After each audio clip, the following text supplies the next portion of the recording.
It's a bit cold in here. Weather's turned a bit chilly, but I've carried on and I've made progress. So I want to show you what I've done. So all of the shelves underneath the desk, well, the desk is all in. I'm not sure how far I got last time, but all the desk is in and all the shelves are done, including down here. All of these shelves here, this on this one, these are all removable. It's got stuff on it, so I can't remove that. See, it moves. Oh, that moves. That moves. Also, this leg here is removable. I made a little slot there for it to go into. So when I have the whatever I have set up here, I can turn that into more of a desk area. So I've got knee holes underneath there, or if I want to store something bigger, I can just rearrange the shelves. I also made this one down here removable as well. This is a larger shelf that sits at the end. This is still all a mess. All the wires are still a mess here, but I've got to make a kind of step down, and then the new desk goes across this area here, and this will all be gone. That wire will also be gone. It's going to be trunking going all the way across the back of the desk with spurs going up, not spurs, but little bits going up for double sockets. Oh, that's something. Thank you to Chris Howarth for sending me an Amazon gift. Thank you. That's really kind. And they're genuinely useful. I always put things up. I've put some crazy stuff on there, so some of it is actually just to remind me that it's stuff that I need to get. So I've got on there an Elgato Cam Link, which I don't expect anyone to buy for me. It's something I want to buy I get vouchers for Christmas from family, so that's why that's on there. I should really make another list and put all that stuff on there, but I'm incredibly lazy. And there's also a Hacko desoldering gun on there, which is like 400 quid. That's just maybe if I find a rich sugar daddy. Right, so yeah, I've actually started bringing some stuff back. There are some crates and bits and things come out of storage and come back here. But the next thing for me to do is where is it? But the next thing for me to do is to take this brush with 50/50 PVA and go over all of the MDF. Not the top, because the top's got this lovely lovely hardwood plywood. It keeps calling it hardwood. It's plywood. It is hardwood plywood. I'm not crazy. Hardwood plywood. I've got 4 sheets of that.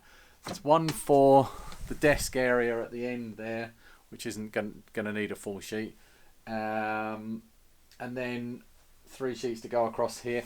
I've also braced this. So these joins here are all perfect. Well, they're cinched at the back, but if you have a look underneath, you can see I put a piece of plywood underneath there, and that's glued and very securely, making that one piece of wood basically. But that'll have plywood coming over it. There won't be a plywood join there, although it's so flat and spot on. There's a little bit of a bump there actually, but I can plane that off. It's so flat. I could put the joins there if I wanted, because the plywood that's going on top, it's not going to lift up. It's going to be glued down across the whole area, and I'll get my little pin gun and just to pin it to hold it in place while the glue dries. It's exactly how I did.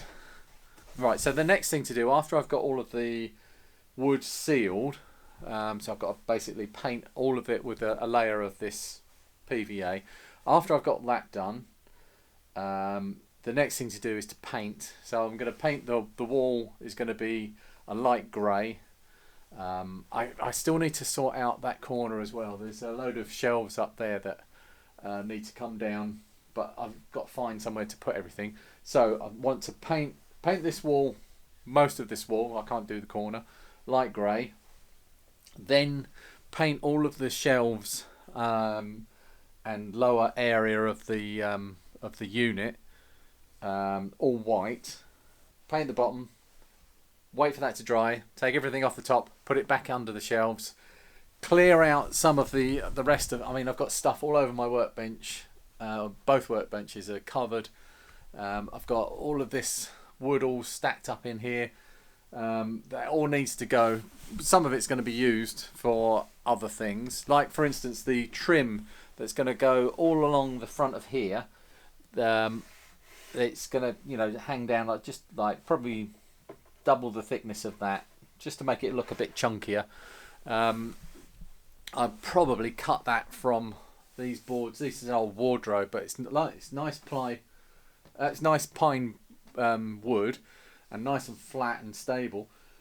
I can cut that down on my table saw to make all the trim for the front of these. But yeah, anyway, the once that's all done, once the plywood's on the top, I can put the trim on the front. Probably at some point in amongst there, I'll build the desk at the end there as well, which is awkward because I've still got my desk here and it's kind of in the way.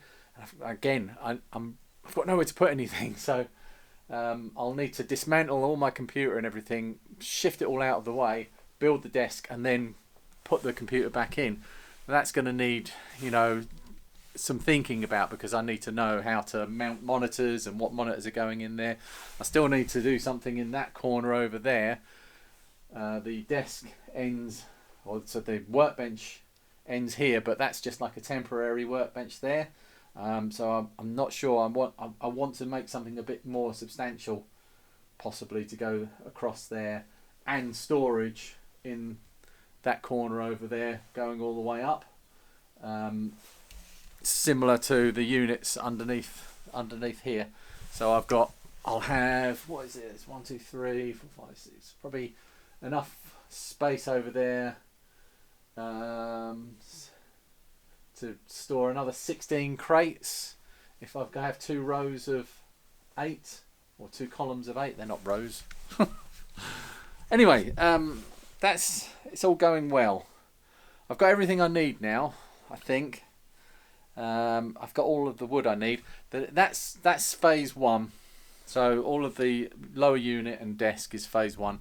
Phase 2 is going to be, what do I do with this wall? And I'm thinking of making, right, so this sort of thing. Now obviously they're not from these pieces of wood, and I can change the size of each piece, but or the depth of them. But you get the general idea from something like that, with different shapes around the wall and different lengths to break up that pattern. They will definitely be deeper than these because I need to put computers on them. So some of them will actually be on their front or at an angle, but some of them will need to be flat. So the ones lower in your eye line can be flat, but the ones up higher will need to be like angled up so that you'll be able to see them. There's a lot to think about, and there's going to be a big telly here, and I haven't got as much room up this end because of the existing shelving, although I'm probably going to take off this end here to bring that in line with that, maybe. And that kind of ends up in line with the end of the unit underneath. But anyway, look, that's me rambling on now. Let's put this to bed so that I can actually start putting the layer of PVA on that I need to do today before I run out of time. Okay, thanks, bye.